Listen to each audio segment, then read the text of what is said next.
जगदीप धनखड यांच्या राजीनाम्यानंतर देशाच्या नव्या उपराष्ट्रपतींच्या निवडीसाठी येत्या 9 सप्टेंबर रोजी निवडणूक पार पडेल। धनखड यांनी अचानक दिलेल्या राजीनाम्यानंतर नव्या उपराष्ट्रपती पदासाठी आतापर्यंत अनेक नावं चर्चेत आली आहेत। राजनाथ सिंह, हरिभाऊ बागडे यांच्यासह बिहारचे मुख्यमंत्री नितीश कुमार यांचंही नाव सध्या प्रचंड चर्चेत दिसतंय। पण या व्यतिरिक्त महाराष्ट्रातील एक अत्यंत मोठं नावही सध्या या उपराष्ट्रपती पदाच्या शर्यतीत आहे। सध्याचं एनडीए सरकार हे नितीश कुमार आणि चंद्राबाबू नायडू यांच्या टेकूवर आहे। नितीश कुमारांचा बहुचर्चित बेभरवशी कारभार हा सगळ्यांना माहिती आहे आणि तो पाहता उपराष्ट्रपतीपदी महाराष्ट्रातील या मोठ्या नेत्याला संधी देऊन आपल्या सरकारच्या सुरक्षित भविष्याची तजवीज करण्याची एक एनडीए सरकारची रणनीती असल्याचं सध्या पाहायला मिळते। याच निमित्तानं बिहारचे मुख्यमंत्री नितीश कुमार यांच्यासह चर्चेत असलेला महाराष्ट्रातील तो सर्वात महत्त्वाचा नेता कोण आहे?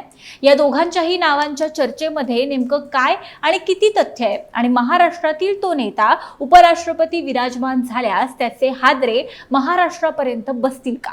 यात सगळ्या प्रश्नांची उत्तरं आपण टप्प्याटप्प्यानं या व्हिडिओत घेणार आहोत। नमस्कार, मी गौरी आणि तुम्ही पाहत आहात प्राईम टाईम महाराष्ट्र। सुरुवातीला एक महत्त्वाची आठवण, तुम्ही जर अजूनही आमचं चॅनेल सबस्क्राईब केलं नसेल तर ते जरूर करा।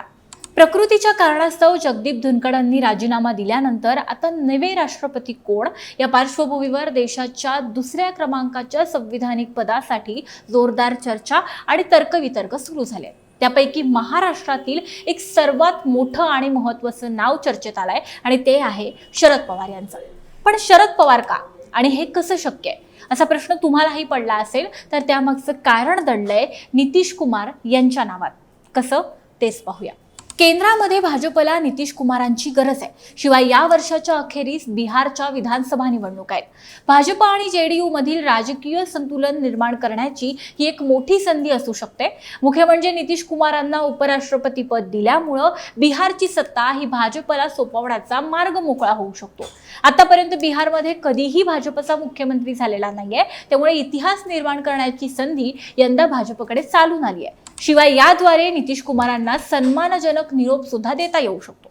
दरम्यान नितीश कुमार किंवा जेडीयू कडून अद्याप या संदर्भातलं कोणतंही अधिकृत स्पष्टीकरण किंवा प्रतिक्रिया आलेली नसून एका भाजप आमदारानं स्वतः हा प्रस्ताव मांडल्यानं या सगळ्या चर्चांना उधाण आलंय। आता हे सगळं जरी असलं तरी दल बदलू अशी ओळख निर्माण झालेल्या नितीश कुमारांवर विश्वास ठेवायचा तरी कसा आणि किती असा सवाल एनडीए पुढे आता असू शकतो। आणि म्हणूनच येत्या काळामध्ये कोणत्याही पद्धतीनं दगाफटका करून नितीश कुमारांनी एनडीए सरकारला दिलेला आपला टेकू काढून घेतला तर नुकसान होऊ नये यासाठी एनडीए शरद पवार आणि ठाकरेंच्या काही आमदारांशी जवळीक वाढवत असल्याच्या चर्चा सुरू झाल्या आणि त्यातूनच उपराष्ट्रपती पदासाठी शरद पवार यांच्या नावाची चर्चा झाली आहे। राजकीय वर्तुळामध्ये सध्या अशा जोरदार चर्चा आहेत की उपराष्ट्रपती पदासाठी शरद पवारांचं नाव जवळपास निश्चित झालंय। इतकंच काय तर शरद पवार गटाचे 9 खासदार हे केंद्रात भाजपला पाठिंबा देतील अशा पद्धतीच्याही चर्चा आहेत। खरं पाहायला गेलं तर शरद पवार हे उपराष्ट्रपती पदासाठी संविधानिक दृष्ट्या पूर्णपणे पात्र आहेत। शरद पवार 4 वेळा महाराष्ट्राचे मुख्यमंत्री राहिलेत। केंद्रामध्ये संरक्षण आणि कृषी मंत्रीपद त्यांनी भूषवलंय। तब्बल 64 वर्षांचा प्रदीर्घ राजकीय अनुभव असलेल्या पवारांकडे एक अत्यंत अनुभवी आणि कुशल नेते म्हणून ओळखलं जातं। शिवाय पवार हे महाराष्ट्राच्या राजकारणातील एक प्रमुख चेहरा असून महाविकास आघाडीतील त्यांचा प्रभाव आणि इंडिया आघाडीतील त्यांची भूमिका ही त्यांना राष्ट्रीय पातळीवर अधिक महत्त्व प्राप्त करून देते। शिवाय पवार हे सध्या राज्यसभेमध्ये राष्ट्रवादी काँग्रेसच्या शिष्टमंडळाचे नेतृत्व करतात आणि उपराष्ट्रपती हे राज्यसभेचे सभापती असतात। त्यामुळे पवारांचा हा सगळा अनुभव हा त्यांना या पदासाठी अत्यंत योग्य ठरवतो।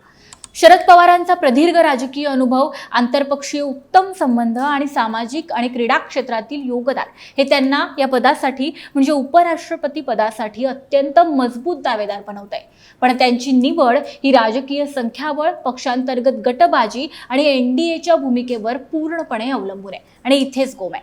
जर इंडिया आघाडी आणि इतर पक्षांचा पाठिंबा मिळाला तरच पवार यांच्यासाठी ही शक्यता म्हणजे उपराष्ट्रपती पद भूषवण्याची शक्यता वास्तवात येऊ शकते। पण सध्याच्या राजकीय परिस्थितीमध्ये ही शक्यता कमीच दिसते. शिवाय वयाच्या 84व्या वर्षी शरद पवारांचं वय आणि आरोग्य याबाबत देखील प्रश्न उपस्थित होऊ शकतात. त्यामुळे या जरी चर्चा असल्या तरी याबाबत शंकाही अनेक आहेत. तुम्हाला काय वाटतं? आगामी काळामध्ये देशाच्या उपराष्ट्रपतीपदी नेमकी कुणाची वर्णी लागू शकते? खरोखरच शरद पवार हे देशाचे उपराष्ट्रपती होतील का? तुमची मतं आमच्या कमेंट बॉक्समध्ये नक्की नोंदवा. व्हिडिओ आवडल्यास, महत्त्वपूर्ण वाटल्यास लाईक करायला विसरू नका. धन्यवाद.